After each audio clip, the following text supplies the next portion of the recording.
You're watching our weekend special, The Long Form Story, a deep dive into stories shaping our nation. Tonight we begin in Maharashtra, a wave of Maoist surrenders, signaling a turning point in the decades-long conflict. We also bring you the story of tragically lives that have been lost in the plane crash. A nation mourns, family asks for answers. And then we go to the Arabian Sea. A cargo ablaze off the coast of Kerala raises some very serious questions about maritime safety. All this and much more.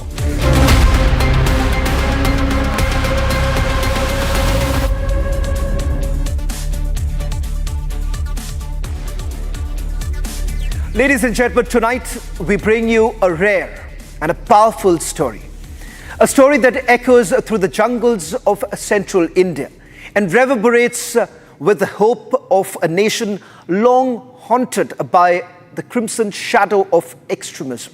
For decades, the dense forests of Gadchiroli in Maharashtra have been a battleground, not just of bullets and blood, but of ideologies.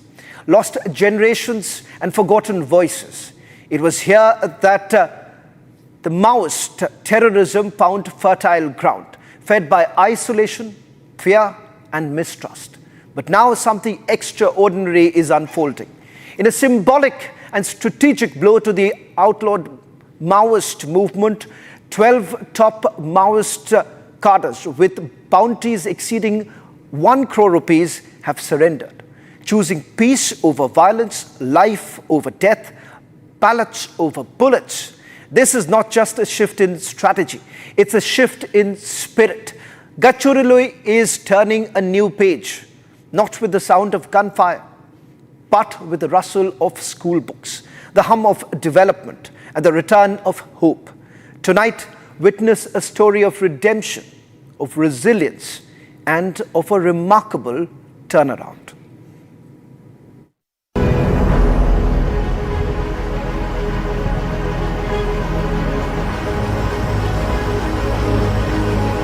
Bharat माता की भारत माता की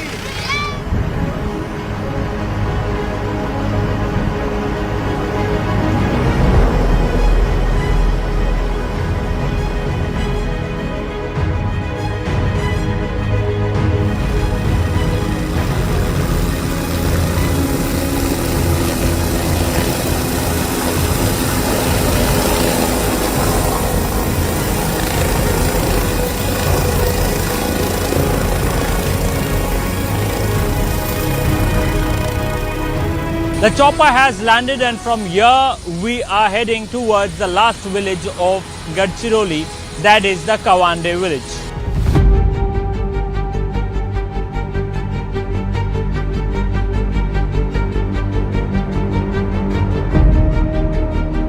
In the heart of Maharashtra's Gadchiroli district,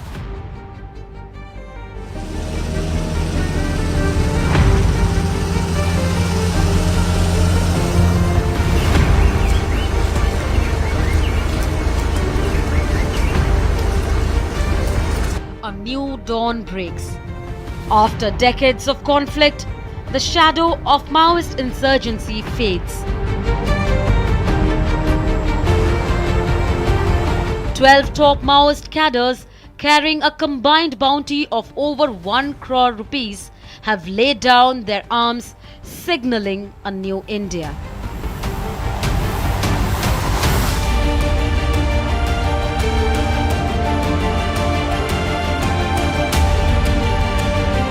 हमने new policy बनाई कि क्यों न हम जंगल में जाके न्यू वो भी खोलें, ताकि इनका मूवमेंट बंद हो और इनका जो रहने का तरीका है वो हमको पता चले।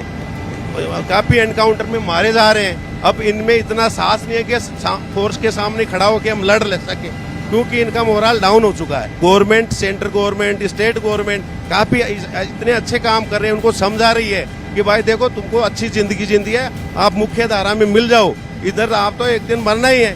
क्यों इनका तो ये क्या मिसयूज भी करते हैं, जैसे आदिवासी अनपढ़ हैं, अशिक्षित हैं, उनको ये गुमराह करके उनको पढ़ने नहीं देते और अपने दलम में शामिल कर लेते हैं।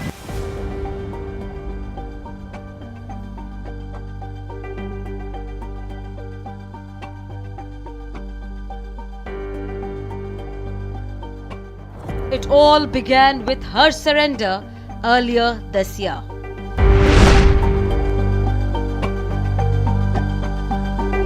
It shook up the cadre. She had been followed by many since she took up the guns. She killed to climb the ladder of CPIM, only to become Special Zonal Committee leader of Dandakaranya, once dreaded hub of Maoist training. Even after surrendering, Vimla can't face the truth. The tough girl armor crumbles. आप 38 साल से हैं और 36 encounter मतलब 36 encounter में आपका नाम है कि 36 बार एनकाउंटर में आप शामिल थे, तो आपने तो लोगों को मारा है, तो आपको दुख होता है उस बात का? होता एनकाउंटर में नहीं है। नहीं हम नहीं है। आपका हस्बैंड है? वो तो पार्टी चलाते, हम भी पार्टी में गया। हाँ वो कौन मारने तो हमारे ऊपर आते ना। अच्छा। कई सभी पार्टी में है ना हम लोग। हाँ। हाँ कोई भी मारा तो आपका नाम आता है? हाँ आता है, तो चलाने वाले के ऊपर आते ना। हाँ। आपने कभी किसी का खून नहीं किया? नहीं किया। तो आपने सरेंडर क्या सोच के किया? हम सोच के बोले तो हम वो पहले सोचा बोले तो तबीयत अच्छा नहीं है हमारी। उम्र हो गई? उम्र हो गया, आप लड़ तबीयत नहीं सकते। तबीयत भी अच्छा नहीं है। हाँ। तो सोचा जाने का तो अच्छा होते उधर जाके। हाँ अभी हम कम वो तो कम ये तबीयत उम्र बारे में आया। हाँ उम्र के बारे में आया, इधर सिलेंडर हो के बचेंगे बोल के आया। अगर विकास हो जाता है तो लोग को सरेंडर कर देना चाहिए, आपको लगता है? ये लड़ाई बंद हो जानी चाहिए। उसका तो हम लड़ाई बंद होते नहीं होते हम बता नहीं सकते। हम इधर आके सिलेंडर करके हम जीना आदर ऐसा जीना बोल के आया हम।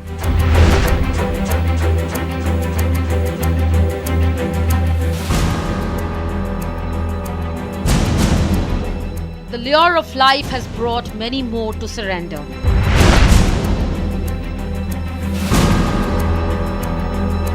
Though the memories weigh heavily, she carries determination and hunger for a new beginning, a better future.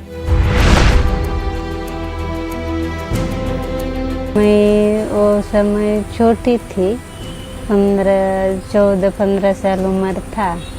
वही समय अपने लोग आते थे तो गाना गाते थे, मीटिंग करते थे। वो मीटिंग यानी अभी गिरधर भैया बताया वैसे ही गार लोगों का और महिला लोगों का अत्याचार कैसा रहता है अपना देश में, महिलाओं को कैसा देखा जाता है। और कुछ महिला लोगों को पकड़ के ज़बरदस्ती लेके जाना, ऐसा वो सब कुछ मीटिंग में बताते थे। वो सब सुनकर मैं भी गाना भी मीटिंग भी सुनकर आकर्षित होकर चली गई। मैं तो 12 बोर भी पकड़ी, पहले आई तब पहले एयरगन दिए थे। अच्छा। हाँ तो उसके बाद 12 बोर 12 बोर के बाद और बीच में एटम दिए थे। उसके बाद राइफल 63 तिल, उसके बाद इंसास के बाद एक मुरली करके था, वो गया छत्तीसगढ़ में सिलेंडर के लिए। हाँ। एक जन यहाँ फेरी में ख़त्म हो गया। बताइए भी अपन भी सोचना पड़ता है, उसी सब में ही हम सोचे दोनों मिलकर। तुम्हारा इच्छा रहने से रखो, इच्छा नहीं रहने से मत रखो, ऑपरेशन करो करके वो अपना पार्टी के लोग बताते, वही सब में हम नहीं रखो। अभी 2012 से थोड़ा थोड़ा चालू हुआ, लेकिन अभी 2025 से ज़्यादा हो गया। पुलिस पेट्रोलिंग और फायरिंग, बड़े बड़े घेराव करना, वो देख के मैं डर के आ गई थी। तो आपको ये लगा कि आप जो रास्ते में है वो गलत रास्ता है? रास्ता तो सही था, लेकिन मैं जाके वहाँ पूरा खोल में समझ नहीं पाई कैसा है क्या है करके। वहाँ जाने के बाद समझ ली रास्ता अच्छा ही है, कुछ गलत तो नहीं है, लेकिन दमन देख के मैं आई हूँ। मतलब आप डर गई कि अगर यहाँ रहेंगे तो जिंदा नहीं मर बचेंगे। करके।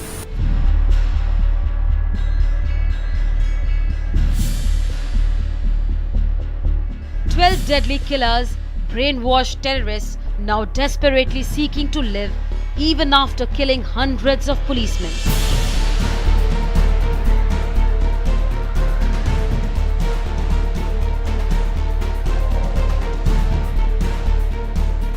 From killing fields of Chhattisgarh to Maharashtra,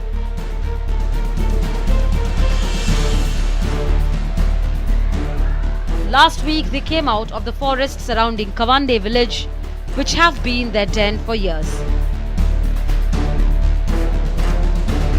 In front of Maharashtra police, they laid down their arms and forever shut their past. उम्र क्या थी जब आप गई थी? 13-14। हाँ। तो उसमें आपको किसी ने जबरदस्ती भेजा था या किसी ने उठा लिया था या आप अपने मर्जी से गई थी? नहीं, मैं मर्जी से गई। अभी लड़ना है ना, जल जंगल जमीन के लिए लड़ना है करके ऐसा। क्या हासिल किया आपने 15-16 सालों में? कुछ नहीं है अभी तक, हासिल नहीं हुआ कुछ नहीं। आपको लगता है कि ये जो जीवन है जो अभी आप जी रही हैं, जो लाइफ अभी आपकी है, वो लाइफ अच्छी है या वो लाइफ जो आप पार्टी के साथ गुजारती थी? वो भी अच्छे, ये भी अच्छे। कहाँ भी वो लड़ाई में देखने से वो भी अच्छा है, लेकिन अभी उसमें तो जान का खतरा है, उसमें लोगों को मारना पड़ता है जिंदा रहने के लिए, और यहाँ पे तो आप चैन की सांस ले पा रही हैं। उधर तो मरता है ना, अभी दिन भर एनकाउंटर होता है, इसलिए मारना पड़ता है। वो मारना ही पड़ता है, इसलिए अभी सिलेंडर हुआ हमें। ये जो परिस्थिति में आपने छोड़ा है, सरेंडर किया है, वो क्या सोच के सरेंडर किया? अभी सभी लोग को सिलेंडर के लिए आता है ना, इसलिए अभी मैं भी अगर जीना है सिलेंडर होकर।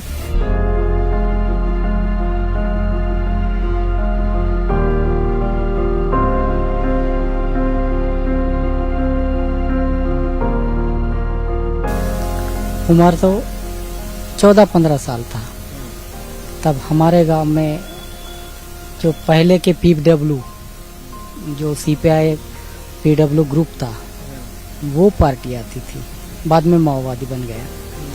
तब जब हमारे गांव में आए तब हम छोटे छोटे रहते थे। मैं केवल 4वीं-5वीं क्लास तक पढ़ा हूँ।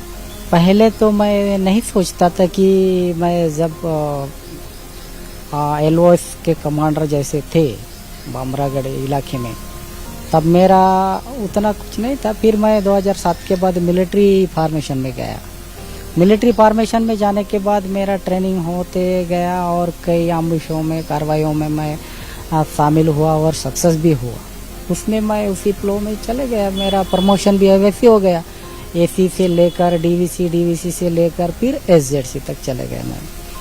तो पहले मुझे उतना स्टडी भी नहीं होता था, लेकिन बाद में SZC में जाने के 2015 में मेरा प्रमोशन DK SZC मेंबर के तौर पर हुआ प्रमोशन।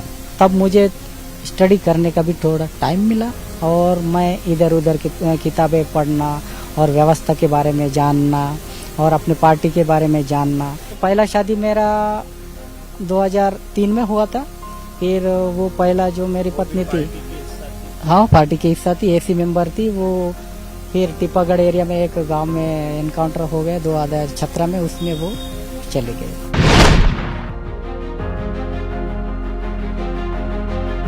अभी याद आती है 2017 के पहले की पत्नी? हाँ याद आता है, क्योंकि हम 2003 से 17 तक साथ में बिताए, पार्टी में रहे।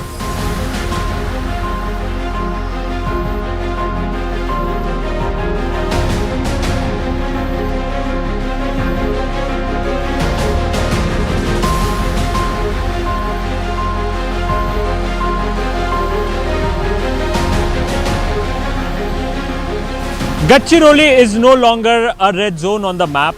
It's becoming a green zone of growth, opportunity and peace. Prove that with the right approach, even the most troubled regions can turn a new page.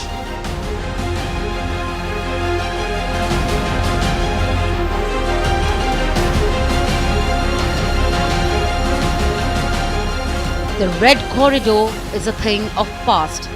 Many security personnel have been martyred. Some have lived to tell the tale for achieving the target.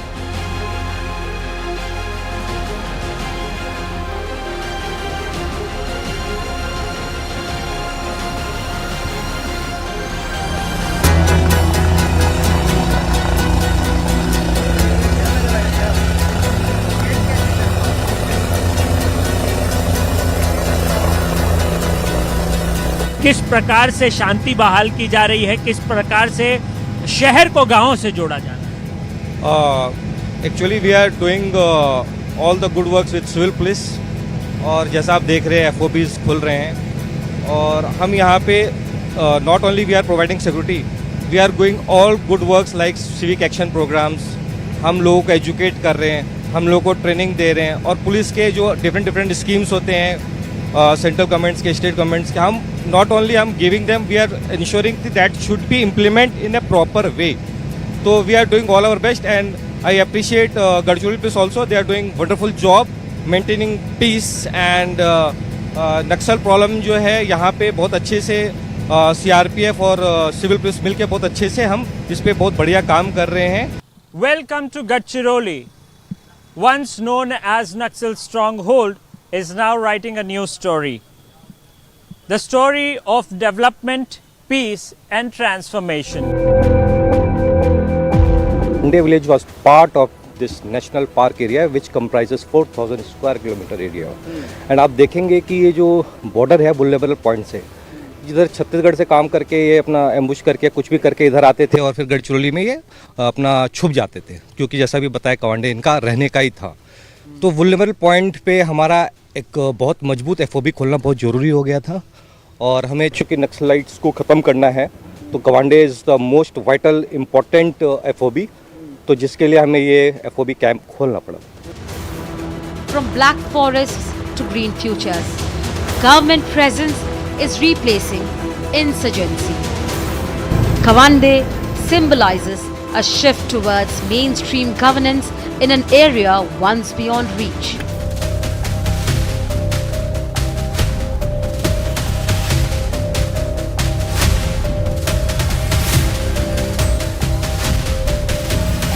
Deep in the dense forest of Gadchiroli, a silent force moved with a purpose and precision. In fact, these are the C60 commandos, who are the Maharashtra's elite anti-Naxal unit, trained to fight in the very terrain that shelters the insurgents.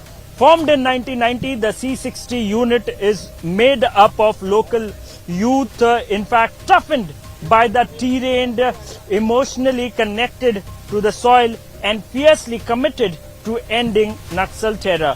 The knowledge of the forest and guerrilla warfare gives them an unmatched edge. In the recent years, the C60 commandos have led several successful encounters, neutralizing top Maoist leaders and from dismantling core groups.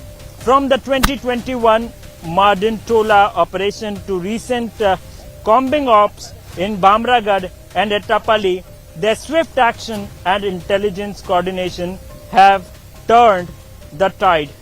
Their work isn't limited to gun battles. C60 also plays a key role in encouraging surrenders by cutting off support networks and building trust with local community. This human intelligence approach has helped bring dozens of Maoists back into the mainstream. वीर भोग्या वसुंधरा, वीर भोग्या वसुंधरा, वीर भोग्या वसुंधरा, वीर भोग्या वसुंधरा, वीर भोग्या वसुंधरा, वीर भोग्या वसुंधरा, वीर भोग्या वसुंधरा, वीर भोग्या वसुंधरा। काम कैसे करते हैं आप लोग और कितनी बड़ी जिम्मेदारी है C60 यूनिट का इंचार्ज होना? यह सब दरअसल C60 का जो निर्माण हुआ है ये गढ़चिरौली ज़िले में जब 80 के दशक में जब माओवाद का सब फैला हुआ था उस टाइम में C60 ने जो तत्कालीन IPS KP रघुवंशी साहब थे उन्होंने जो लोकल के कमांडोज है उनको एक 60 लोगों की टीम तैयार की और 1 दिसंबर 1990 C60 का स्थापना दिवस है। उस रोज से लेके आज तक C60 के 1000 कमांडोज गढ़चिरौली में काम करते हैं। इन कमांडोज को गढ़चिरौली के जो जंगल है, दरिया है, नदी है, इनका सभी का पूर्ण ज्ञान है और इस वही यहाँ की जो लैंग्वेज है लोकल गोंडी या माड़िया ये सभी जानते हैं और उस क्षेत्र में रह चुके वाले सभी जवान हैं। तो लोकल में रहने वाले जवान जब अभियान करते हैं तो अभियान करते वक्त उनकी जो सिक्स सेंस रहते हैं उनका जो अभियान करने का जो एक जरिया रहता है वो एकदम मैच करता है एरिया से। तो उस प्रकार बाहर की जो फोर्सेस है उनका उतना लोकल फोर्सेस का उतना जितना काम करते वक्त अच्छा रिजल्ट आता है उतना बाहर के फोर्स का नहीं आ सकता। उसकी कारण KP रघुवंशी साहब ने C60 का निर्माण किया था। उस टाइम बड़े बड़े ऑपरेशन में हमने एक मिलिंद तेलतुंबड़े जो CC मेंबर थे, नक्सलियों के जो सचिव की टीम रहती है उनकी CC मेंबर थे मिलिंद तेलतुंबड़े, तो इनको उनके 26 लोगों के साथ न्यूट्रलाइज किया था। तो सूचना मिलने पर यहाँ से C60 के दस्ते रवाना हो गए और जंगल में पूरा सर्च और कोम्बिंग ऑपरेशन किया और कोम्बिंग ऑपरेशन के बाद हमने बहुत सारे माओवादी कैडर जो थे तो उनको ढेर कर दिया। और इसी ऑपरेशन में जो हमारे अभी साथ में 2 जवान हैं हमारे, इनके हाथ को जो ये देख सकते हैं, इनके हाथ को जो इंजरी हुई है ये उसी ऑपरेशन के दौरान हुई थी। यही इन्होंने एक हाथ से अपना जो इंजरी हुई थी उसके बाद ये हाथ छोड़कर दूसरे हाथ से एक हाथ से बंदूक ताने दुश्मन पर अटैक किया था। आप अपना नाम बताएं। मेरा नाम टिकाराम काटिंग है। हाँ टिकाराम जी, ये आपका हाथ कैसे मूर्छित हुआ, कैसे ऑपरेशन में जो आप मालडिन टोला ऑपरेशन में शामिल थे, वो कैसे ऑपरेशन आपने किया? वो ऑपरेशन लॉन्च हुआ था 12 नवंबर 2021 को। हाँ। और जैसे उस दिन लॉन्च हुआ, हम रात को यहाँ से निकले ऑफिस से, रात को निकले जैसे वो रात भर चले स्पॉट तक के। एकदम अर्ली में आने सुबह सुबह वहाँ पहुँचे स्पॉट में जहाँ पे वो नक्सल थे। वहाँ पहुँचे करीबन 6 बजे के आसपास सुबह एकदम। तब से कंटिन्यू फायर चालू आना, हम चलते चलते जा रहे थे, उसी वक्त ऊपर से उनकी तरफ से फायर आया हमारे ऊपर। उस जैसा फायर आया सबने पोजीशन ले लिए, उनको कॉर्डन भी करने को देखे, जितना हो सके उतना कॉर्डन किए। तो बाद में वो फायर कंटिन्यू चलते रहा, करीबन सुबह 6 बजे से लेकर 11 बजे तक चला। सामने से बहुत से नक्सल आ रहे थे। फिर मेरे आजू बाजू में जो मेरे सहयोगी थे उनको भी बताया और हम भी हमारे ऊपर वो फायर कर रहे थे, हम भी उनके ऊपर फायर करने गए। तो बहुत से लोग थे, तो फायर करते वक्त मेरे सर को गोली लगी यहाँ पे। अरे बाप रे, कहाँ पर गोली लगी आपको? यहाँ से यहाँ तक। हाँ हाँ हाँ। हाल ही में हमने देखा कि 12 जो नक्सली थे उन्होंने सरेंडर किया। तो किसी को सरेंडर करवाने के लिए या कोई खूंखार नक्सली है, मैंने देखा कि उसमें एक संगीता नाम की भी एक नक्सल महिला थी जिसके हाथ में AK-47 राइफल भी था। तो ऐसे खूंखार नक्सलियों को आप लोग सरेंडर कैसे करवाते हैं? क्या कोई कम्युनिटी पुलिसिंग होती है? क्या कुछ किया? डेफिनेटली ये दो प्रकार का युद्ध है। एक कम्युनिटी पुलिसिंग का युद्ध है और एक जंगल में जो वार चलता है वो है।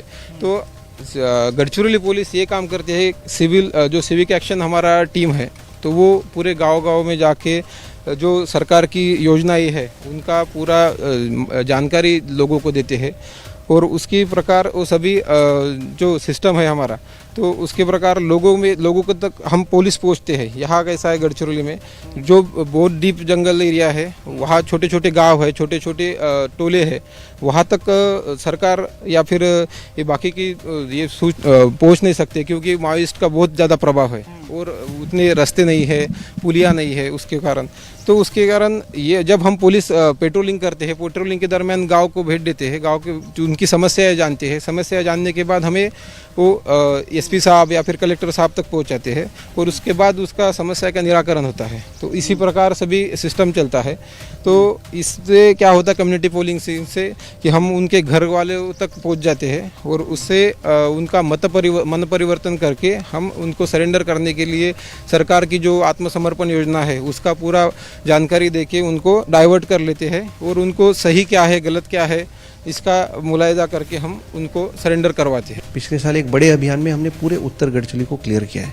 आज के डेट में ये बोलने में हरकत नहीं है कि हम पूरे उत्तर गढ़चिरौली में एक भी सशस्त्र माओवादी आज के दिन में कोई घूम नहीं रहा है और केवल दक्षिण गढ़चिरौली अभी माओवादग्रस्त रह गया है और दक्षिण गढ़चिरौली को भी माओवाद मुक्त करने के लिए हम आगे की कदम बढ़ा रहे हैं और जिस तरह से हम आउटपोस्ट खोल रहे हैं, लोगों के लिए रोड्स, मोबाइल टावर्स और ब्रिजेस बना रहे हैं, तो मुझे लगता है कि लोगों का मन और दिल जीतने में भी गढ़चिरौली पुलिस दल को सफलता मिली है। और यही कारण है कि पिछले 4 वर्षों में गढ़चिरौली का एक भी तरुण युवा वर्ग माओवादियों की संगठन में भर्ती नहीं हुआ है। From forests dark with fear to field green with promise, Gadchiroli's story is one of transformation, a testament that even the deepest divides can be healed if we dare to choose peace. Gadchiroli is no longer a red zone on the map. It's becoming a green zone of growth, opportunity and peace. Prove that with the right approach, even the most troubled regions can turn a new page.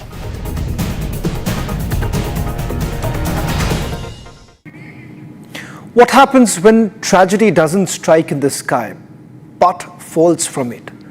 What if you never boarded a plane, never held a ticket, but still became a victim of an air crash?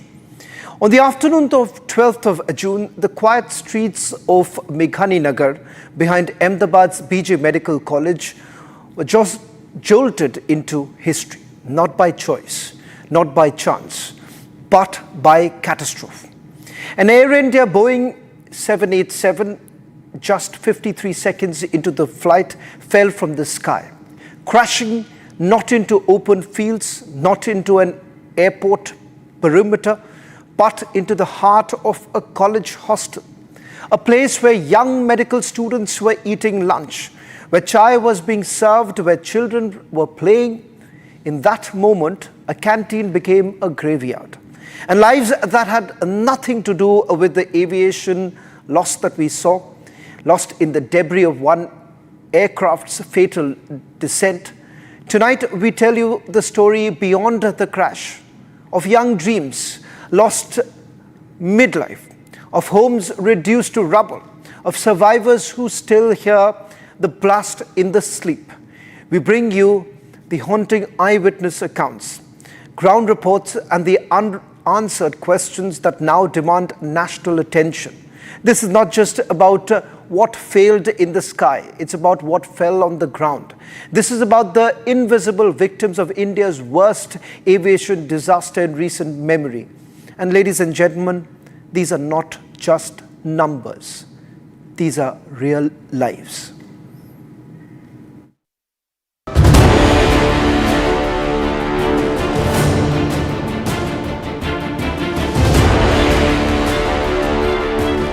Meghani Nagar was a quiet residential pocket behind BJ Medical College. Narrow lanes lined with hostel blocks, tea stalls, parked cycles, students walking to class, vendors pouring chai, life moving on in rhythm until the afternoon of June 12th. On 12th June, at around 1:39 p.m., Air India's Boeing 787 took off from the runway 23. Within 53 seconds, it lost altitude and fell from the sky into the middle of people's life. The crash tore through the canteen block of the BJ Medical College hostel.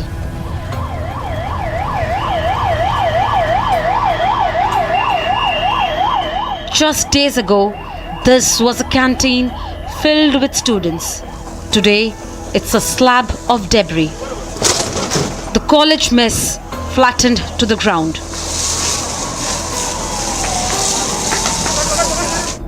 Akash Patni was on his terrace when the aircraft came down. He says it felt like a missile attack. The plane clipped a tree, then struck a large pole before crashing straight into the canteen. इसी terrace पे था मैं तब, और जब मैंने देखा कि प्लेन एकदम मेरी नज़दीक से ऊपर से जा रहा है, और जाने के बाद वो एकदम यहाँ पेड़ से टकरा गया, और उसका जो आगे का हिस्सा है वो यहाँ पे वो जो पोल दिख रहा है वो बड़ा सा पोल था, वो टूट के वहाँ गिर गया। और गिरने के बाद वो डायरेक्टली बिल्डिंग है ना, जो कैंटीन है डॉक्टर्स की, जो लंच टाइम पे वो खाने आए थे, तो वहाँ पे लैंड होके वहाँ पे गिर गया। वो गिरने के बाद एकदम से इतना बड़ा ब्लास्ट हुआ ना, तो हमको तो दिखना ही बंद हो गया था। और जैसे ये ब्लॉक जैसे पुराना है तो ये तो वाइब्रेशन होने लगा। Another eyewitness said the sound felt like an explosion or an earthquake. The sound was like a bomb blast. 2 women fainted from the shock. Children in the hostel screamed for help. Within seconds, smoke had filled the air.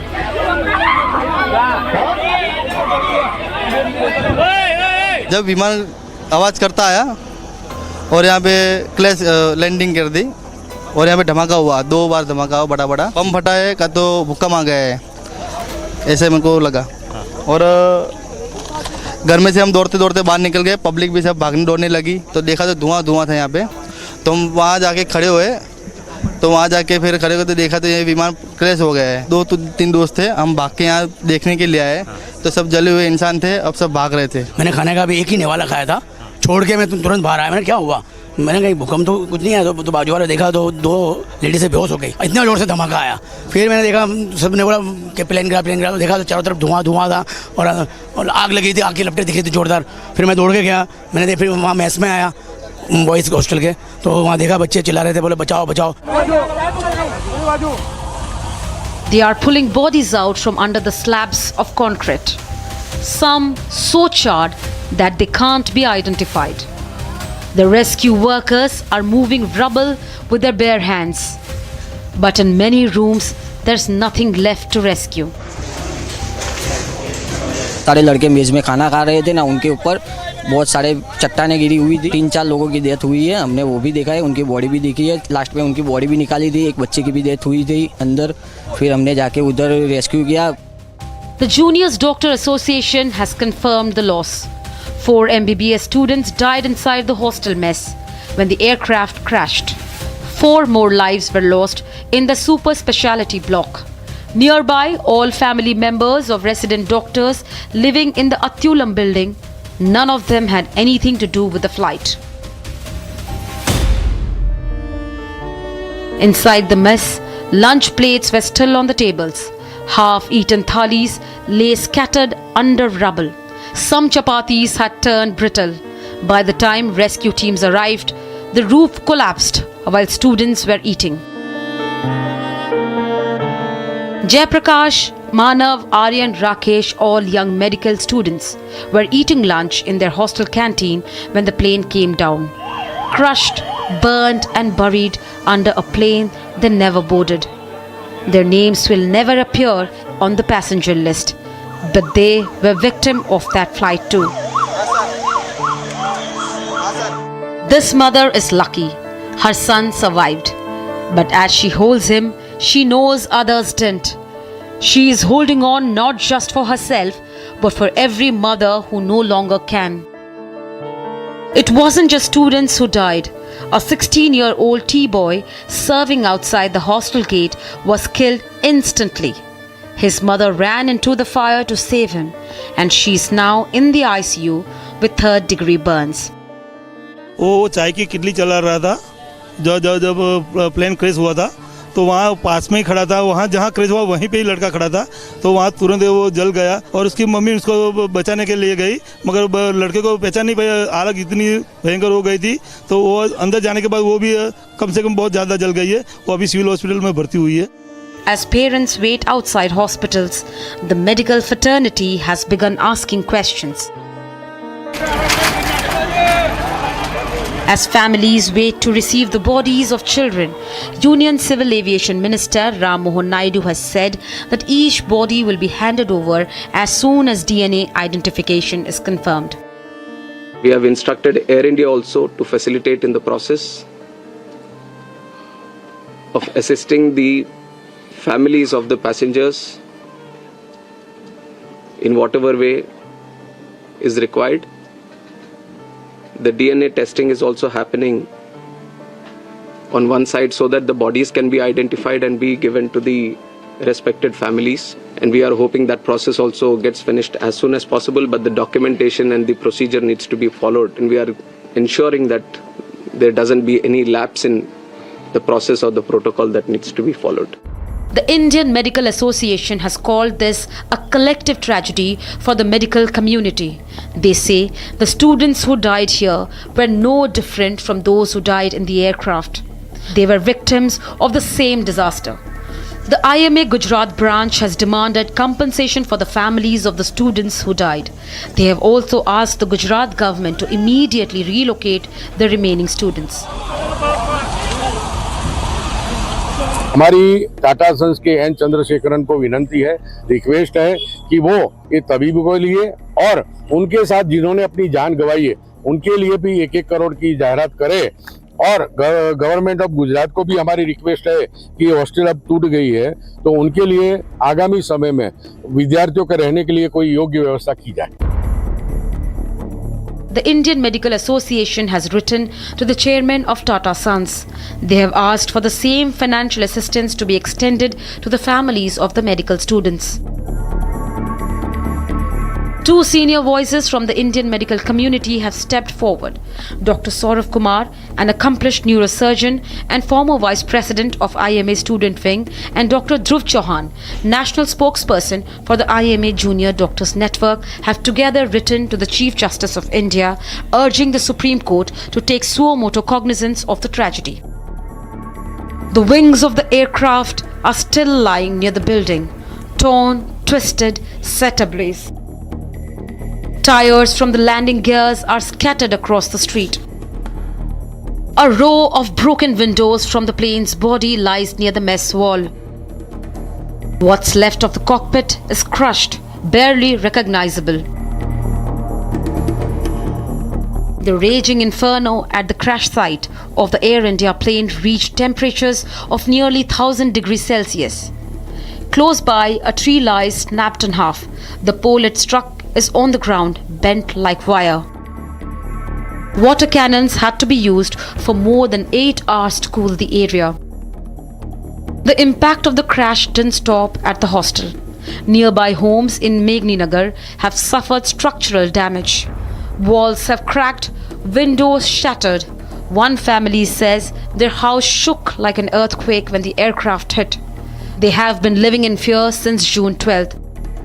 भूकंप जैसा आ गया, एकदम धमाका हो गया एकदम। अच्छा, देख रहे हैं आपके घर में जो है ना क्रैक्स पड़ गए हैं यहाँ पे, ये कैसे हुआ? ये पहले से था? ये नहीं, अभी जो गया, ये विमान पड़ गया ना, तारती जी आ गया, अभी भी डर लगता है। हो गया ना तो अभी डर लगता है, विमान आता है तो। The plane didn't just crash, it fell on them. A medical college lost its students. A mother lost her son at a tea stall. A hostel turned into a morgue. For the families, the loss is permanent. For this street, nothing feels normal anymore. And for those who survived, every takeoff will sound like a war.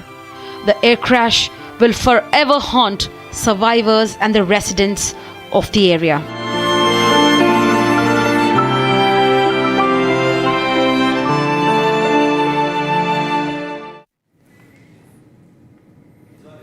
For 5 days, a ship afloat the Arabian Sea has been on fire.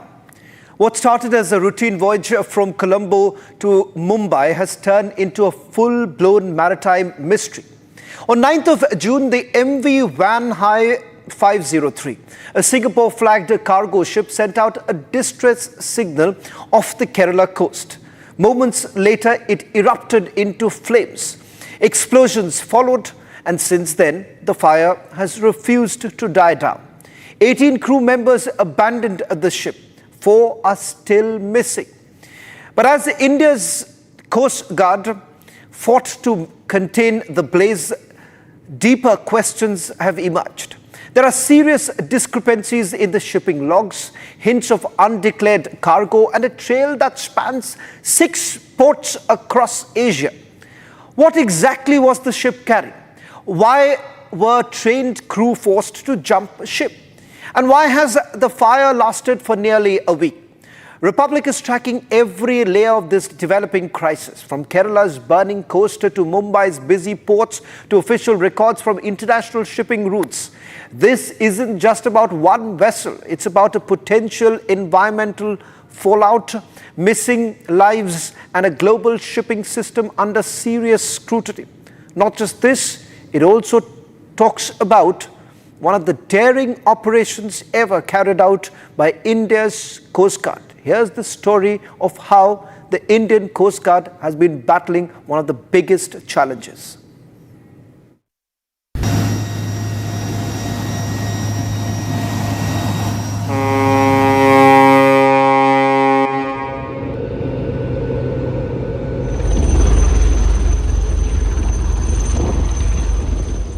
On 13th June, a Singapore-flagged vessel which has been battling inferno for over 5 days drifted dangerously close to the Kerala coast, barely 20 nautical miles away from it.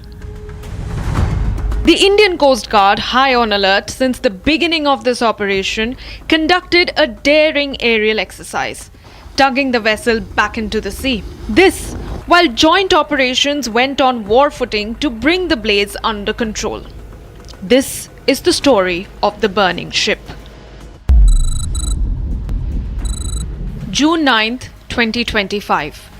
78 nautical miles off the Kerala coast, the MV Wanhai 503 sent out a distress signal.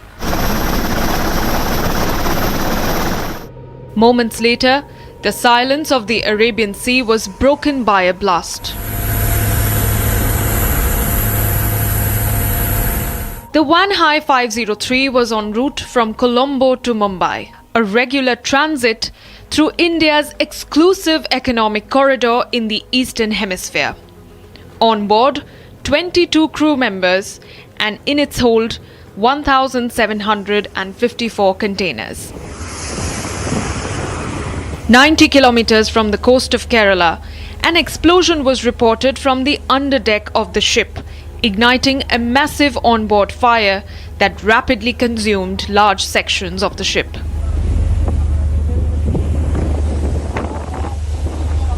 Within moments of the distress call, the Indian Coast Guard and Indian Navy launched a swift joint response, deploying 3 Dornier aircrafts, 2 from the Coast Guard and 1 from the Navy, each equipped with life rafts and tasked with aerial surveillance and real-time situation assessment.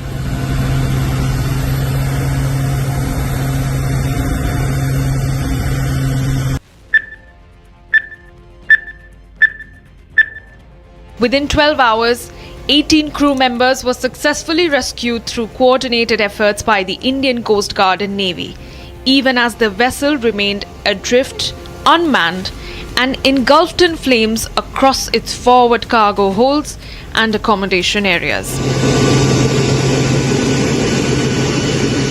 The MV Wanhai 503 carried over 2,000 tons of fuel. As containers fell into the sea, at least 20 confirmed, the Indian National Centre for Ocean Information Services issued a chilling warning. Debris and oil slicks could wash ashore in days. Republic TV is now reporting from the Coast Guard headquarters in Kochi, which has played a very crucial role in the fire extinguishing of the ship MV Van Hai 503. The Indian Coast Guard was very quick to set forth some of its critical ships and vessels to ensure the firefighting is done in the deep waters of the Arabian Sea as soon as possible. Various ships were included, the Sachet, Anvesh, Abhinav, the Samudra Prahari, as well as Rajdoot, and many interceptor vessels were all used for ensuring the firefighting. By June 10th, deep-sea firefighting efforts intensified as Coast Guard ships Samudra Prahari and Sachet, along with the Navy's INS Surat, joined in on the response. But just 34 hours later, the investigation began uncovering deeply troubling details. 4 crew members were missing, only 40% of the blaze was doused, and the ship had 100+ containers of hazardous, toxic, and highly flammable materials. We have many kinds. It's not just limited to one type. We have nitrous cellulose, we have resin solutions, we have polymer beads. We see that there is a number of material which are raw materials for pesticide manufacturing. You said nitrous cellulose. Isn't that used for making bombs, and it's part of the TNT, right? I don't know whether they make bombs out of it and whether the intention was to make bombs. These are all speculations, but that is a chemical that is there. So let's not presume the use of that. As of now, we know that that is a chemical, and that chemical is widely known as material used for some explosive manufacturing or whatever. And there could be other uses also, which we are not familiar with. Nevertheless, this ship is not anywhere near the coast of Kerala. It is far away. It is actually about 90 kilometers away from Kerala coast, from any point of Kerala coast. So, as far as we are concerned, if we have a clear and present threatening disaster situation out of it, that is when we will step in. And here's where it got murkier. The ship's manifest, accessed by Republic, highlighted that the ship was not only carrying a dangerous mix of high-grade toxic and inflammable substances, but the company had undeclared containers on board.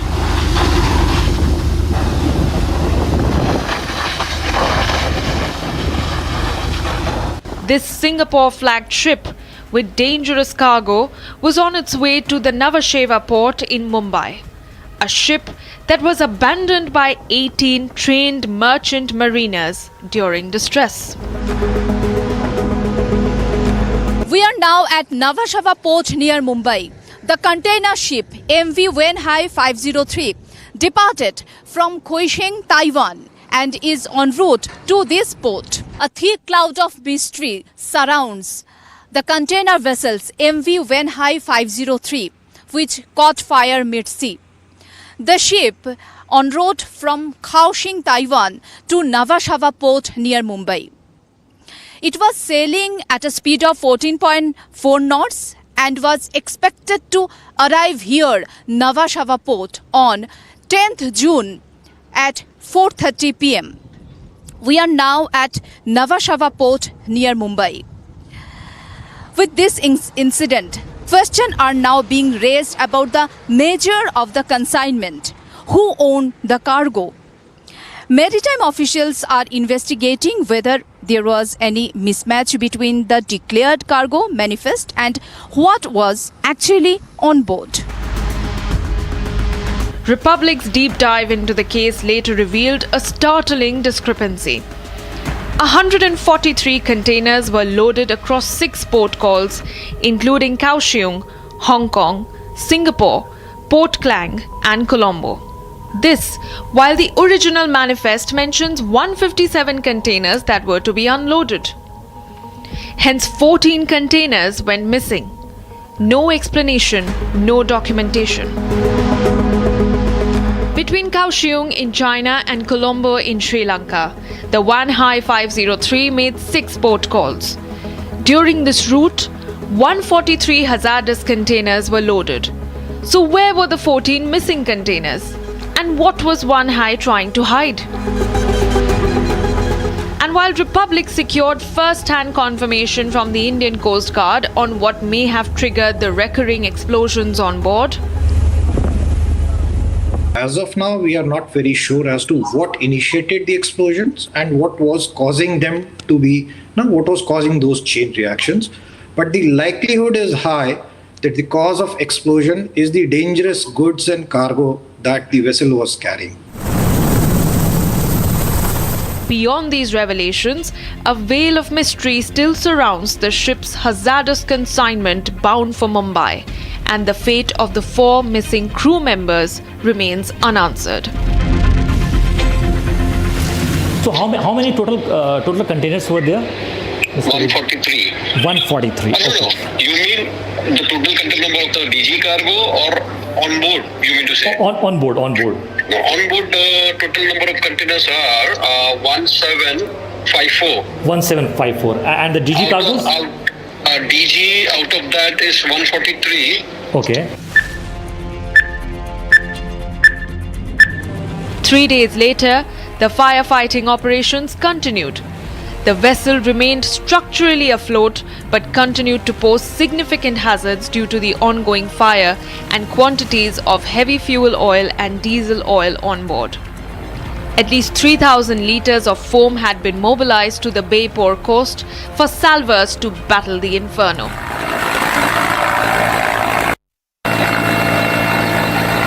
While the Indian Coast Guard and the Indian Navy were putting on a humongous effort to ensure that the fire in the ship is doused, there are many questions that are being raised about what kind of containers were being carried in this particular ship.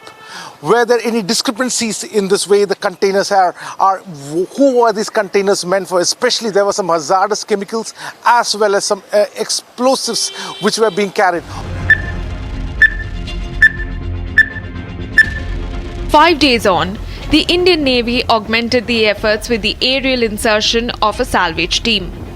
The naval helicopter successfully inserted the team on the vessel amidst challenging sea conditions and fire on board.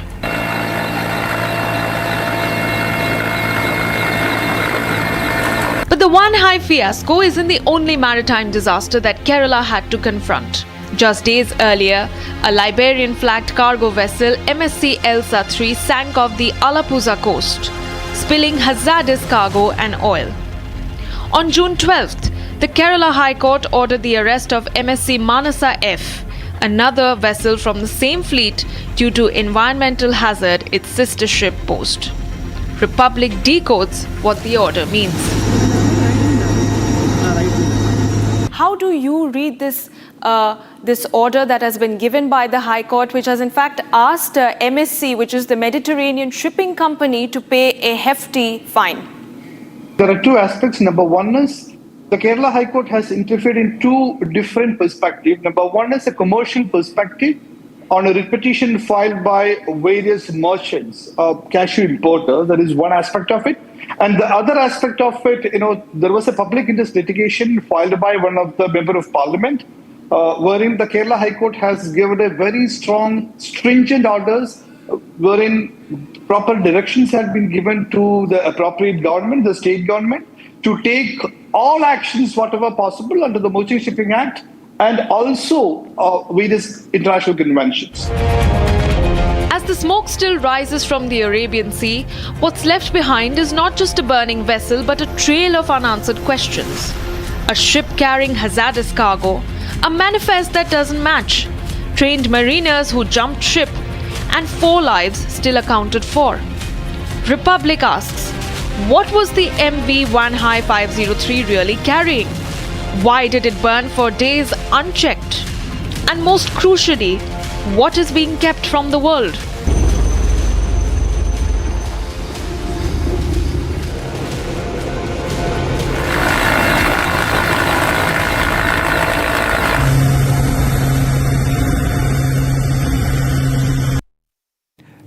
Spearheading this entire operation has been the DIG Coast Guard Commander Mehrotra. Thank you very much for speaking to Republic TV. Let me straight away begin by asking you what you and your team essentially faced on Friday evening. Inclement weather making this entire operation extremely challenging. Would you say that this has been by far one of the most challenging operations to have been carried out by the Coast Guard? Good evening. As I've previously said, every operation is unique, and so was this operation. And this operation has come with some unique challenges. The worst one being the weather not being on our side, because it's monsoon on the west coast, and monsoon brings with it gusty winds and a lot of reduced visibility. And that is what we faced yesterday. The vessel, despite being towed, was started drifting easterly due to the winds which were onshore, and then we had a great time reconnecting the tow for the vessel to be towed to safety. The factor that it was extremely close to the shoreline made it even more difficult. Could you help us understand why it was getting so very challenging, and the fact that I believe the tow connection was also snapped and that added to the difficulty? Could you help our viewers understand what your team essentially went through that very moment when things did actually snap out? This is a 52,000 ton plus vessel. It's a very heavy vessel. It has got a good momentum. Even if it is moving at low speeds of 1 to 2 knots, with this weight around, you need a lot of force to stop it.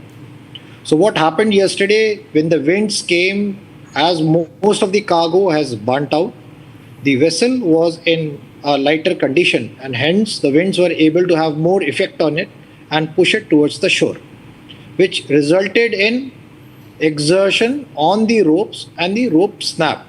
So when the rope parted, we had no other option rather than to connect another rope on it, and that was a challenge, and that's where we requested the Navy to come in.